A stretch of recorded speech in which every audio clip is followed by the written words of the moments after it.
visiting us kind of internationally. Welcome to the July 19th Young Global Leaders Meetup. Before we begin, I want to personally thank our speakers that have joined us today, as well as our attendees and our special guest Peyton, who will be sharing a unique and exciting opportunity with you all later this session. The topic of discussion today will be on technology in Africa and how advances help entrepreneurs and businesses excel within their industries. So today we have three very special guest speakers. They'll be leading our discussion in relation to some questions that we'll be asking.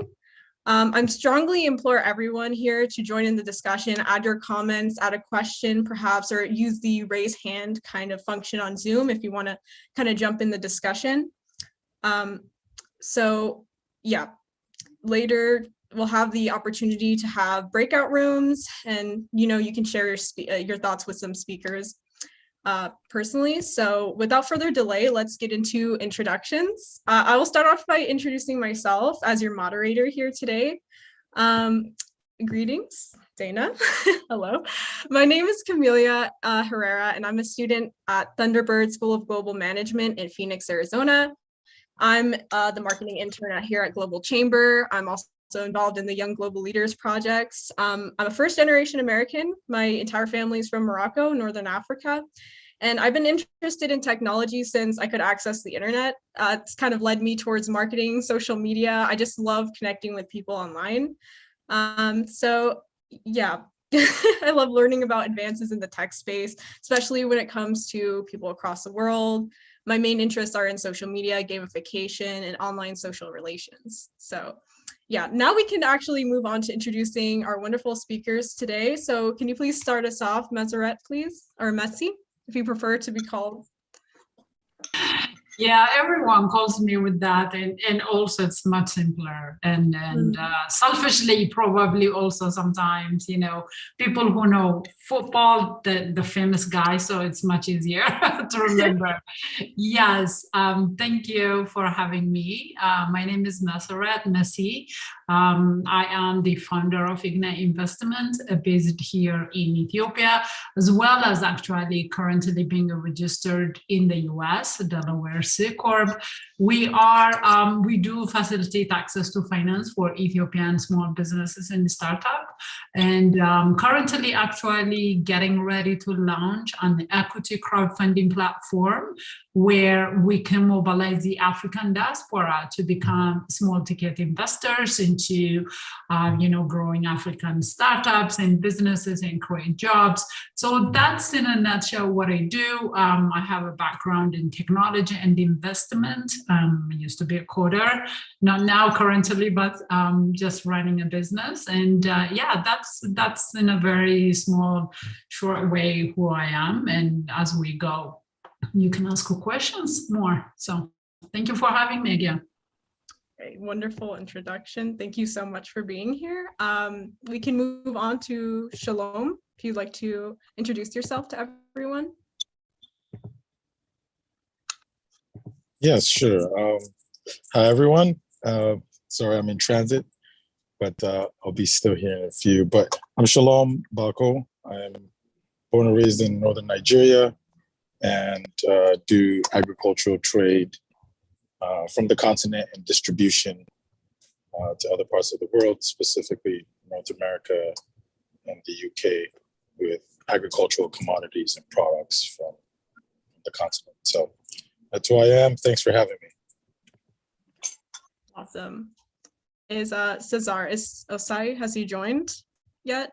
Do you know? No, he hasn't. Okay.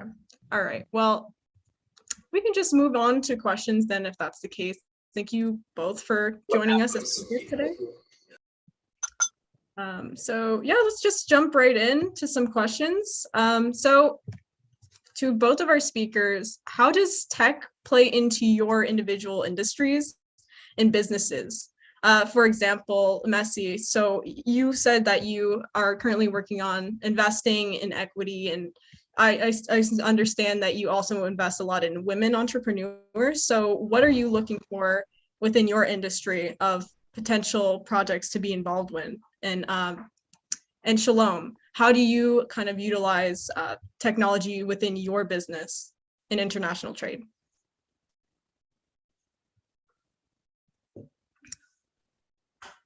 I was just letting him speak first, or I guess the question is for me first.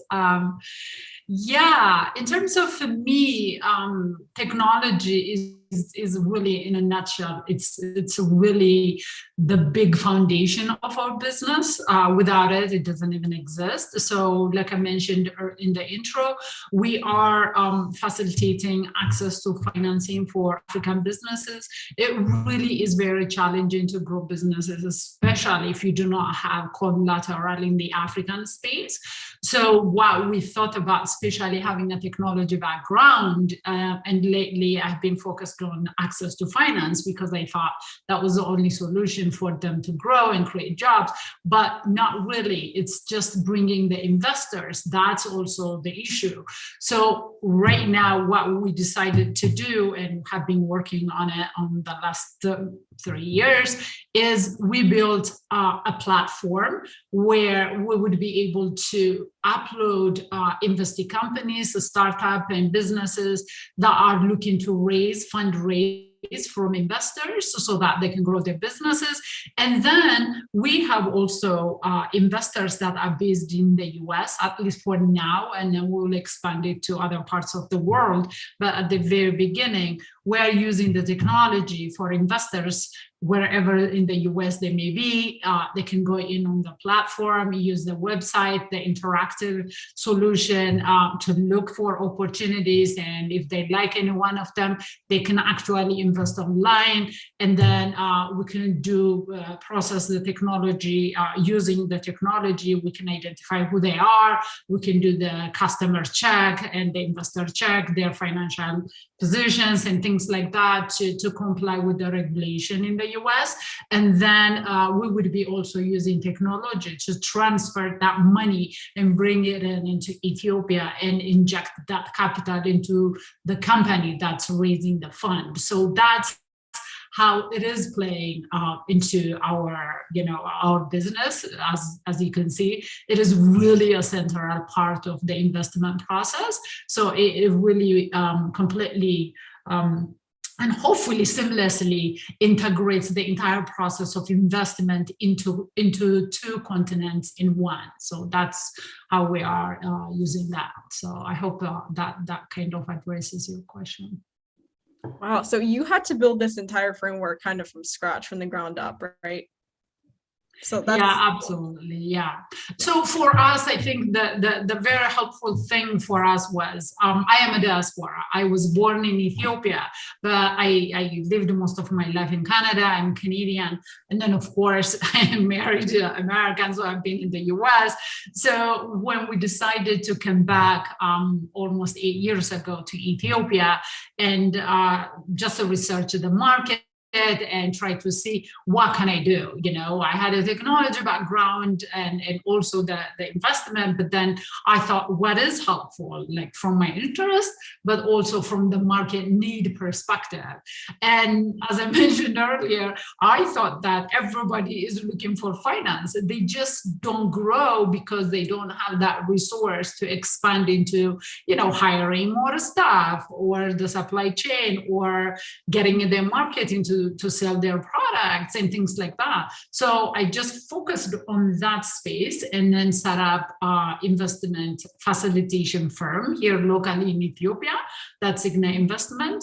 And then we tried to mobilize the investment. And then it took 2-3 years, but I realized that that's not just the solution, right? There is a lot of money out there. There is from the investors looking into coming to Africa. There is also embassies that are trying to do investment. There is a change. There's a lot of money, but it is just the entire process that needs the support to make it happen.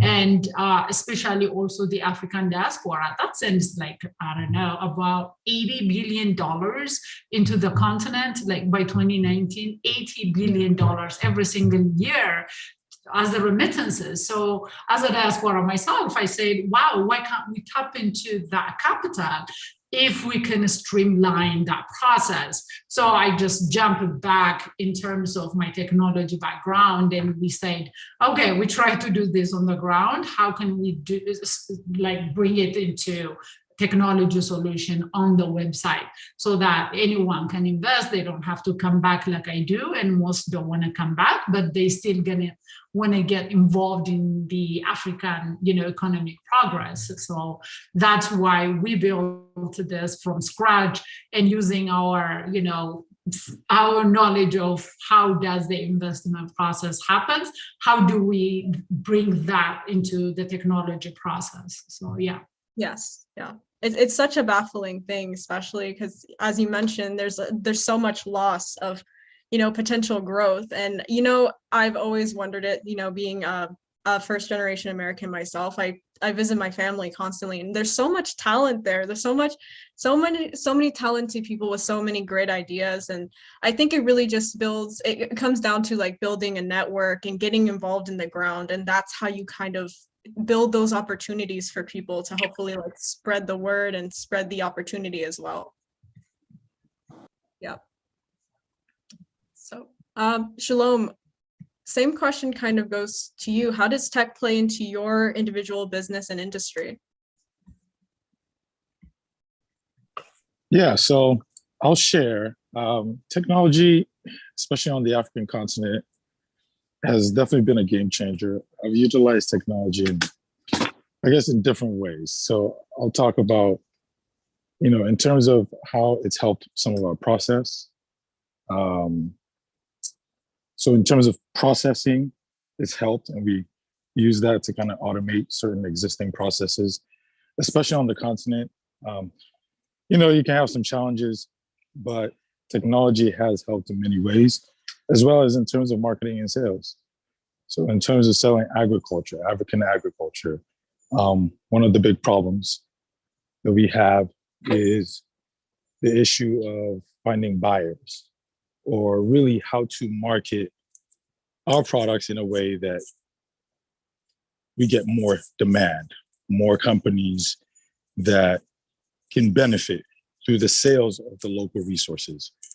That's kind of how I've been looking at it. And so we've implemented technology in terms of how we sell. When you think about social media is a huge part of technology today, right? And that's one way and one platform that I've heavily used to grow our business and our products from local parts and sometimes remote parts of West Africa that otherwise most people wouldn't see, right? So whether it's utilizing YouTube or Instagram or any of these channels, it's still technology that we implement, right? So that's one avenue. Other ways have to do with just automating systems and processes, just even creating some. And sometimes that could be challenging in West Africa, at least, from my experience. Those things can be very challenging. And so whether you're using tools from Salesforce or, different project management tools, they help. So anyway, those are a couple ways that I utilize technology in terms of our business. And I think that has made a difference. Obviously, also having some experience going to college in the US, I got exposed to a lot of technology. Being in California, you have Silicon Valley not far. You have a lot of technology hubs in Orange County and LA. And, even going on other trips or having access to even just knowing certain channels on YouTube to watch and kind of get ideas. For me, that's really how I've used some of this technology over time to just stay ahead of the game and improve an industry that is traditionally, we haven't utilized a lot of modern technology to improve this industry as far as international trade goes. Some companies have, but for African companies like us, you have to get really creative. And I feel like technology has played a huge part. So, in some sense, that ability to be creative is kind of an asset, I think, because you're thinking different ways to get around an issue versus just going with what has already been established, which I find to be a strength in itself. But yeah, the internet especially has kind of opened a lot of doors in terms of for many businesses across the world, which otherwise, like historically speaking, wouldn't have had as much support given, you know, the location and other things like that. So definitely, we've kind of talked a little bit about what tools you're currently using and what, you know, using tools such as the internet or even frameworks that you build up yourself. But within your industries, what areas of expansion do you feel like there's a need for, or things you're trying to work towards? What areas of growth are you looking towards in terms of technology within your industries and your businesses? So Messi, could you please start us off? Yeah, so I actually also wanted to add just from what you just said and from what we heard as well, how technology is really, like you said, democratizing access, right? When you look at the investment space, it's very exclusive environment and ecosystem. It's impossible for a company, any company, like even mine, to have access to reach out to investors. It's very exclusive and it's very hard. You know, you would get 100 no before you get yes, but how do you even get to access to those 100 fund managers, equity investors, and things like that? So what this technology and platform and internet did is democratize that type of access. So now, you know, fundraisers, yes, it's still exclusive. Yes, it's still challenging, is really, you know, giving them the opportunity at least to playing, you know, doing a playing field, equal level playing field in terms of, you know, getting access to it. So going back to your question, I think what you said was, what are, you know, the opportunities in terms of expanding into or growing, right? So in this industry, I really, especially in Africa, it's really, really a huge opportunity in many sectors, many, honestly speaking, because you know, Africa is not well developed yet, and it seems to be everybody's scared of it from far. But if you are inside and you look at the market, it just gives you huge opportunities. If we look at the successful ones, you know, Flutter Wave or Chipper Cash that became unicorns in a sense, billion or more dollars company, is because they tapped into the unbanked African population didn't even have bank account, but they created that access to payments and the wallet and just leapfrogging, right? The way Africa did. You know, I remember as a little kid, my family trying to get access to phone lines. Now they don't even bother. They just jump into, you know, mobile. Now it's the same thing. Technology is allowing Africans to leapfrog a lot of things. Yes, it is challenges. Yes, there are many hurdles that we all need to adapt into the African market, custom, and a lot of things, but it is giving opportunities. So if you look at, you know, the payment system, like I said, that a lot of, you know, 80% of Africans living in the countryside, depending on, you know, smallholder farmers, they are getting access to payments. M-Pesa in Kenya is amazing, mobilizing a lot of things. Or if you look at the mid-tech space, where, you know, a lot of people are not connected into you know, connected into infrastructure, but they are getting that. So those are the things that, you know, we are investment facilitation, really using technology. So what we are trying to do is a lot of businesses that are expanding into this space, they get opportunities to grow if they get the resources that they need. And we want to make sure that they get those opportunities by helping and even learning from them. So like I said, the agri-tech is a lot of untouched space that we are trying to see and how we can support them. And the medtech space, a lot of it that we are trying to tap into as well.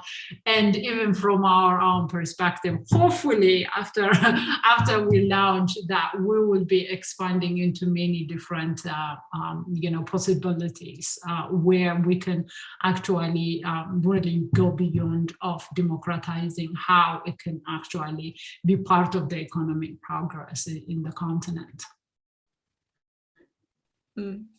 I agree. I feel like, as you kind of beautifully described, Africa is kind of a very unique place to do business in because there are so many opportunities, especially in the tech space. One of my interests is in gaming and gamification. And I know like there's this huge market of mobile users in Africa that I feel like if an investment company kind of overlooks, they're kind of doing themselves like a disservice, because there's this large market of mobile users, and there's just so much opportunity there that I think is so still yet untapped, but is expanding rapidly as we see.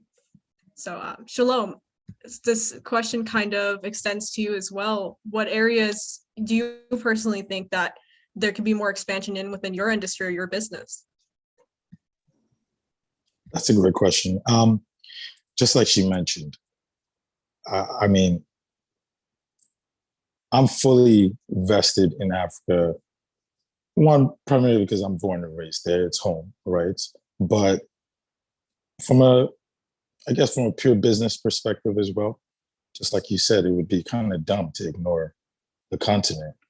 But I think the real opportunity today, which hopefully ties into what she was saying as well, in terms of investment for companies, and it's the kind of being an early mover into that space obviously has its advantages.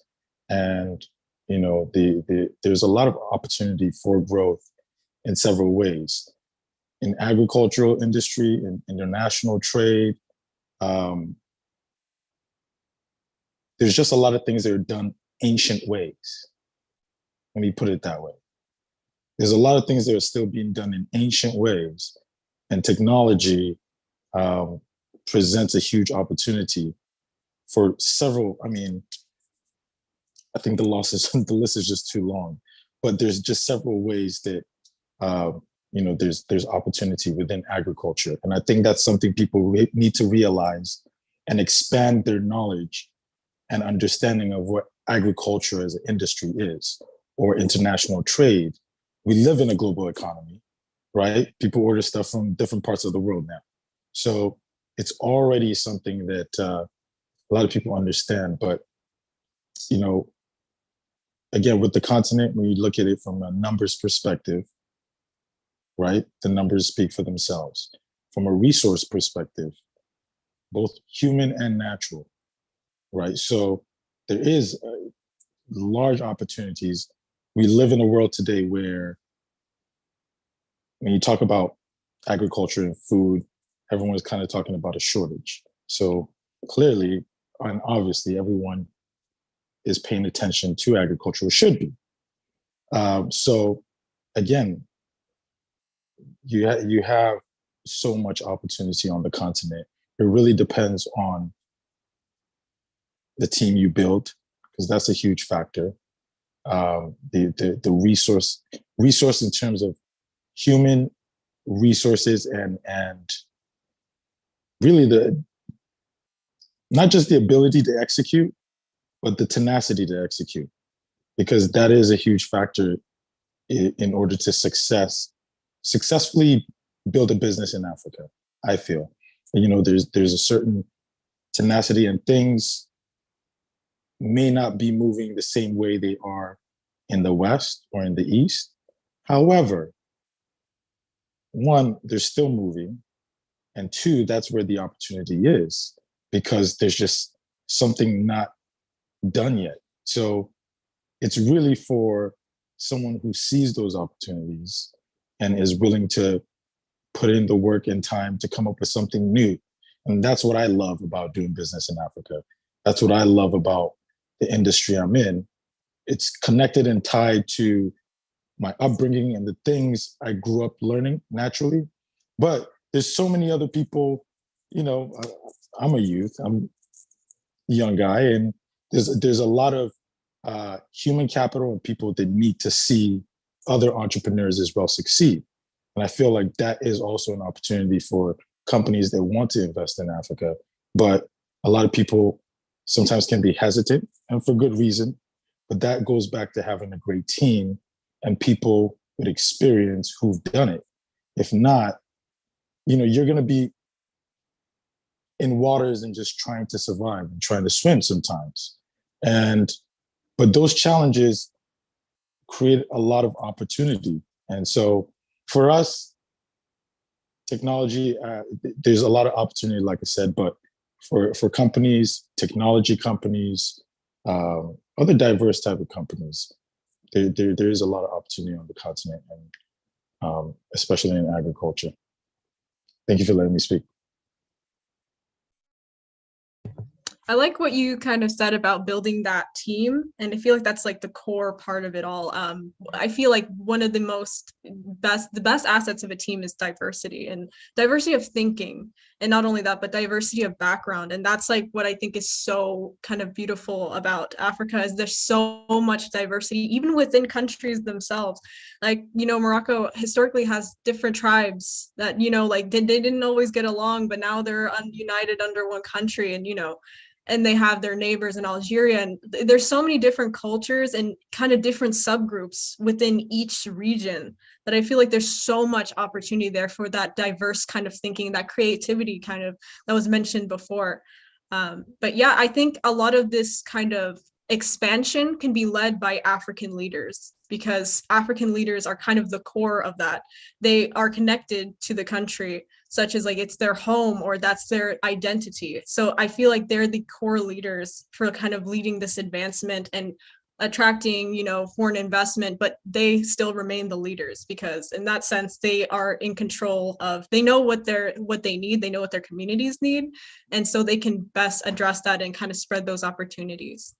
So yeah, thank you. Thank you for answering. And Messi, did you want to say something? I saw you. Yeah, and one of the things that I would even also add into is also, like you said, there are big techs coming into Africa, whether you call it, Amazon trying to get into the e-commerce space in South Africa, or just now Amazon Prime making partnership with Bollywood, I think, from Nigeria and other things.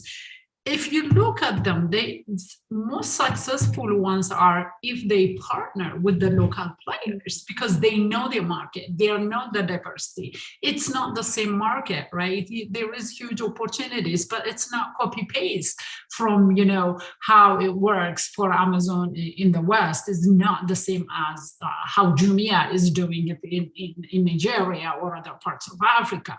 So it is very also important when we are adopting technology into the African market, or other companies, global companies are coming into Africa. It would be great if they partner with local players instead of starting from scratch. So yeah, I just wanted to add that into what you were saying. Yeah, just to expand on that, like I wholeheartedly agree. I feel like maybe in the West, like they're kind of used to heading into a culture with a set of guidelines that doesn't always work everywhere, especially between kind of social and kind of cultural differences that might not translate well based on whatever work style or whatever they expect. So that partnership is incredibly important. And it's at the core of like kind of letting African business leaders lead in that sense, because they're leading within their communities. And I think that's for any kind of foreign company to come into Africa, they have to have the understanding that there is like some kind of understanding and some type of partnership that must be established, especially a culture like that. A lot of it is based on community and, serving your community. It's not very individualistic, at least not like not that I'm I've observed while while traveling. So, and that's I really love that aspect of it all, like the hospitality, the care that people seem to have for others. That's something that should factor into business, even though I feel like business is seen as very cold, kind of logical, like A to B kind of system. But I feel like there's a lot of room for humanity in that as well. Especially to kind of solve issues related to the African dysphoria, as you kind of mentioned. Like that's I feel like a core part of it all. Okay, all right. And I welcome anyone to make any comments or ask any questions as well, because this is a discussion. I'd love to hear from, some people in the audience if you have any questions or comments. So yeah, just feel free to put them in the chat or, just speak up. All right. With that said, I think we'll move on to the next question. So, how did you originally get interested in technology? How did you originally kind of find that path for yourself?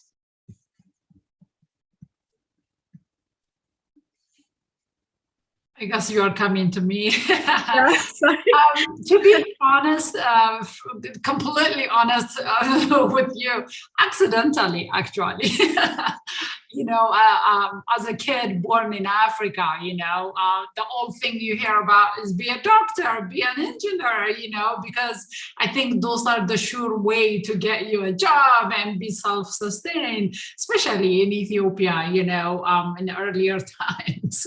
I'm not super old, but still, I knew different governments. And I think for my parents, the most important thing is I'm studying something, not because I'm passionate or this or that, but it's important that I do something that makes sense and that I'm going to get for sure a job. So anyway, from that perspective, I was really trying to get into science, even though I was really good at math, really not that science person, but I tried to make my parents also happy. But anyway, things happen, the civil war again, that's part of the curse of Africa sometimes, countries go up and down. So there was civil war and I ended up being a refugee at a very young age. I was a teenager and I became a refugee, in Kenya, a refugee camp. But luckily got lucky and got sponsored by a Canadian NGO where they gave me a Canadian, living residence, but at the same time gave me a 1-year scholarship and thought, oh, okay, here comes my chance to make my mom proud and jump in and do the doctor, and got into the Faculty of Science and tried to do some science, and actually went as far as like 2 years. And then, I was always into the math. I was very good at math. And then I was also in business administration. And I just realized it took me 2 years, but I realized I just couldn't go on, especially the day that we were doing a biology lab. We were cutting a pig and doing the organs and stuff like that. And I was like, oh my goodness, I cannot do this anymore. You cannot be a doctor with hating so much biology. So I just decided halfway my bachelor's, figure out what I want to do. And there I was, I'm halfway already done. Difficult to go back and start from scratch. And, here I was from Africa and my parents are going to say, whoa, what did you do the last 2 years, So I really wanted to, make sure at least the 2 years credit I'm going to get credit for. So I looked at the Faculty of Science, what is there where they would take my 2 years and then I could just go into my third. And there wasn't a lot of choice that kind of aligns with what I like. But then I looked at computer science, which was in science, and they actually require a lot of math and stuff like that. And went to the department, talked to them, and apparently I actually did all of my required because I was taking it out of passion and sometimes to get my grades up because maths was pretty good when I don't do well in biology. So anyway, that's how I ended up with computer science. And it was really a great fit because it was just the math, the computer, and the logic of the algorithm building and things like that. So it really ended up being great. So I graduated with computer science and mathematics, and from there, yeah, I became a coder actually for a while. I was in different parts. Even I had a very short life with the UN, but still was in database and information manager. So I did those for decades, and that's how I was really a hard coder for a very long time. I used to develop, softwares and systems and things like that. And then when finally I decided, well, I want to do something else. I really personally, I am a little bit on the social person side of it. And if you look at, the stereotype of computer science is gig and antisocial and so yeah. Yeah, I understand that. All my friends are either electrical engineers or computer scientists. So I'm the odd one out of all of them. So definitely understand a little bit of that. Yeah. So that's how I ended up. But yeah, when I came here, because I had the mathematics background and the finance, so I said, why not? And when I looked at the market and what the need was, I got into the investment. But yeah, luckily, I combined, the investment with technology. But that's how I ended up in computer science. Accident, but I'm really passionate about it, and it really does look like now it's part of the future as well. So yeah, absolutely. Thank you. That's wonderful. That's so wonderful. I love just stumbling into something you find out you love. Like that's a fantastic experience. But Shalom, what would you like to share as well? How you became interested and how you ended up on your path? And your interest in social media seems to be a very core part of what you do. So please share a little bit about that. Yeah, sure. So growing up in Nigeria, I'll kind of give you a little story. How my first early experiences with technology. So growing up in Nigeria, at the time, Abuja, the capital, was just being built. And so at one point, my father got a job in the city. And one day I came back from school. At a very young age, I went to boarding school. And so I came back from school one day at one time, and what we call home weekend.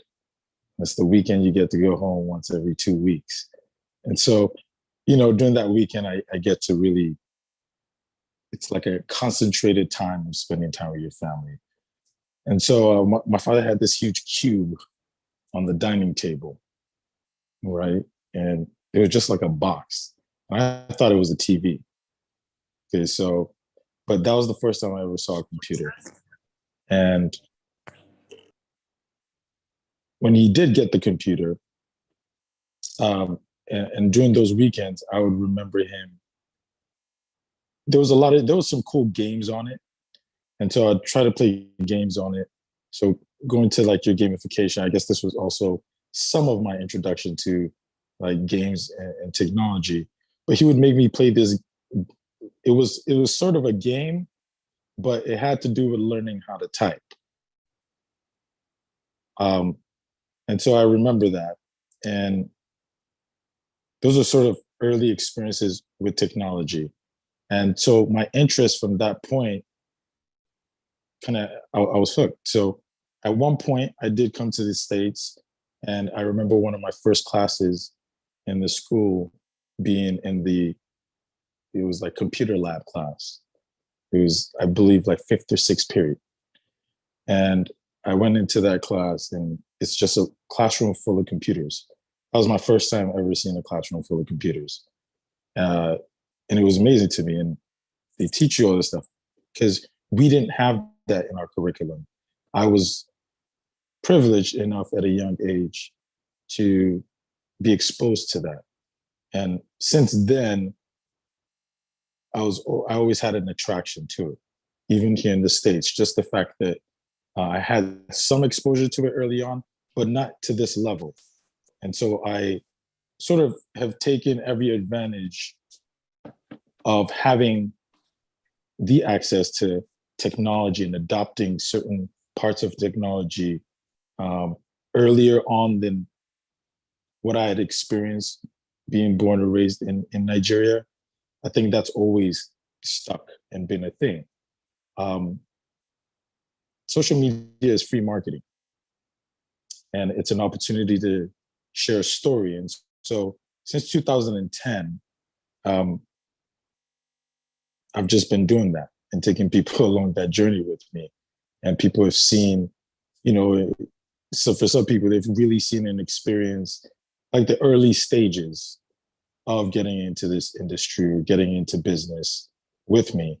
And so it's really a journey and a diary that I share with others to just kind of see me at different points of the journey, whether it's in Nigeria on the farm or at the point of processing the product or the flowers or whatever it is that we farm, to how I even transport it internationally to other countries, to the process of, selling it to a potential customer, and just every step of the way. And that's how I've been sharing my journey of building my business and the opportunities on the continent. So, I mean,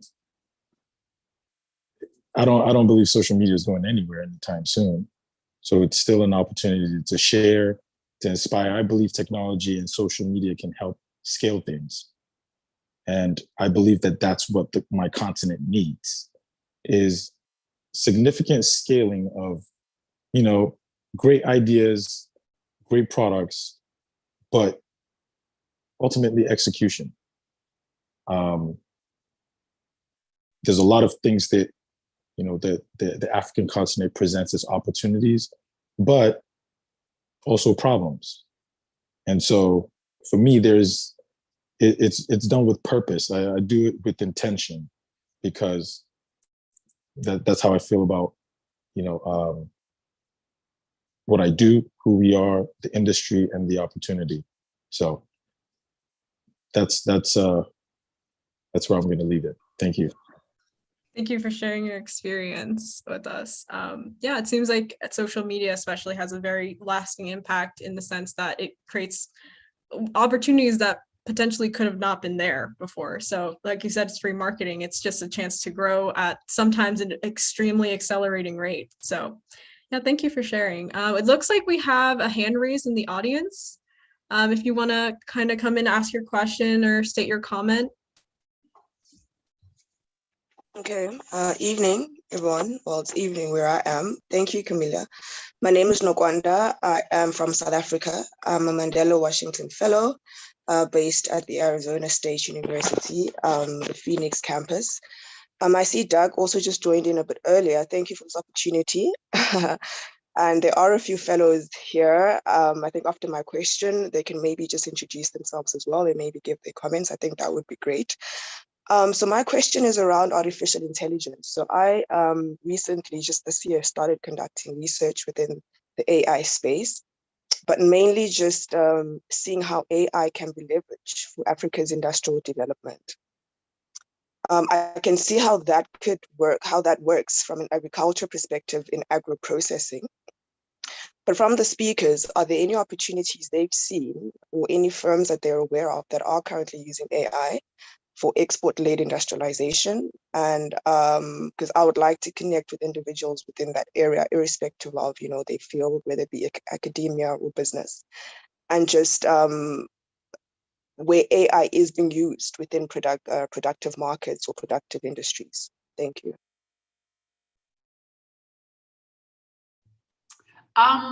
Yes, I'm not so sure in terms of manufacturing, especially in the agriculture space, but I know that Jumia, for example, that is Africa's biggest e-commerce company out of Nigeria, they are the Amazon of Africa, actually. So they use AI, they use a lot of machine learning in order to connect and build their infrastructure.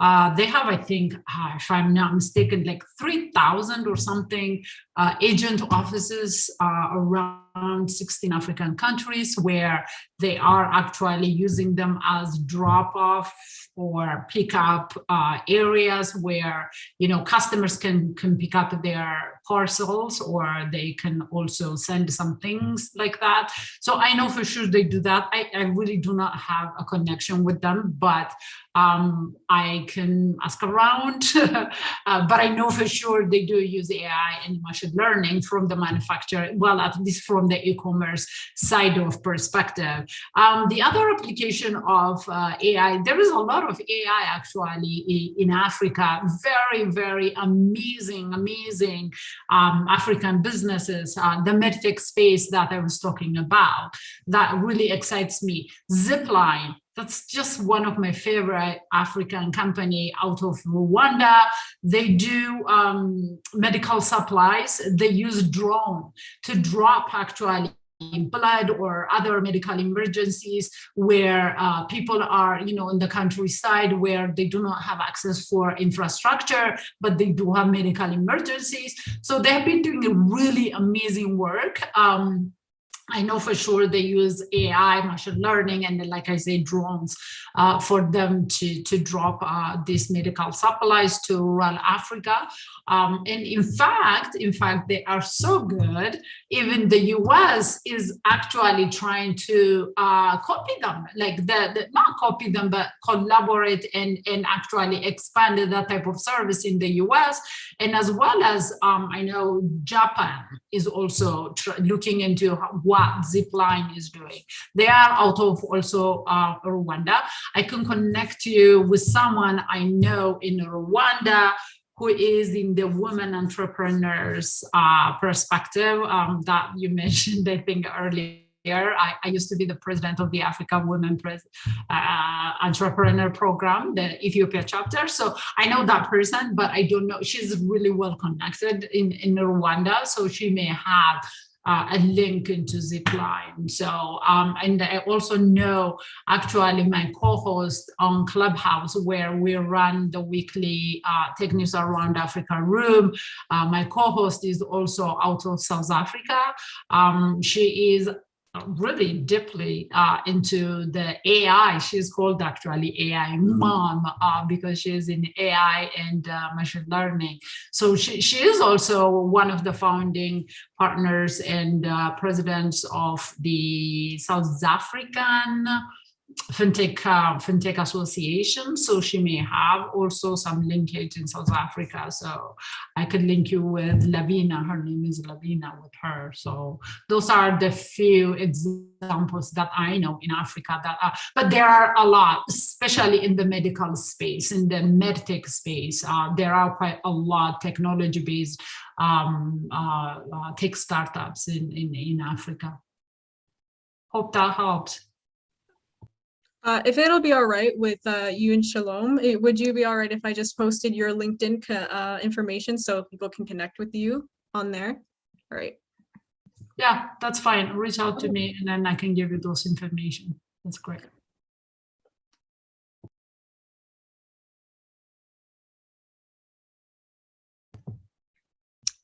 Sorry, I think Messi already answered it. In terms of AI specifically, I think she's a lot more versed on that side of things. I am very interested, though, in how we could use AI in our business.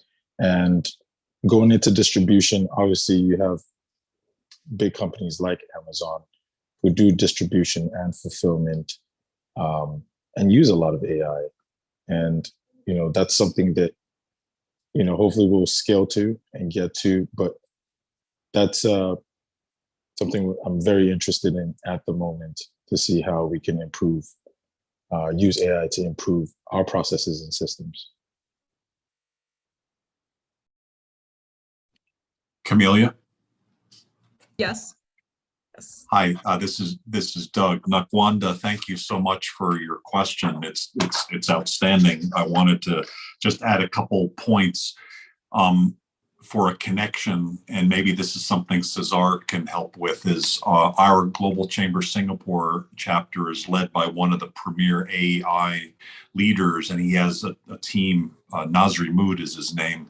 He has a team across Africa implementing artificial intelligence in business, in industry, in finance, in agriculture, things like we have a member who does autonomous tractors, so instead of having a person on it, that's really using artificial intelligence, right? To be able to have a tractor just go off and do the field, and off it goes. And we've also had a member, this was in Mexico, but it's very applicable for anywhere in the world, including Africa, where it uses drones to look at the crops.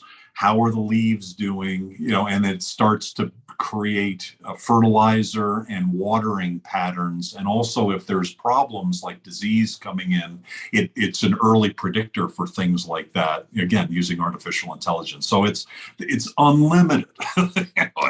As all of you know, right? Artificial intelligence is an amazing technology that's going to change Africa. It's changing the world. So thank you all for your participation today, and really inspiring. Thank you very much. And Nakwanda, thank you for coming over to Phoenix through the Mandela Washington Fellowship. It's such an important program. Thank you, Doug. If there's any further comments, anybody wants to I see some clapping from Rodolfo. Hello. But yeah, anybody want to jump in, say any final comments or questions before we move on to closing the session and moving on to breakout rooms and the unique opportunity at the end presented by Peyton?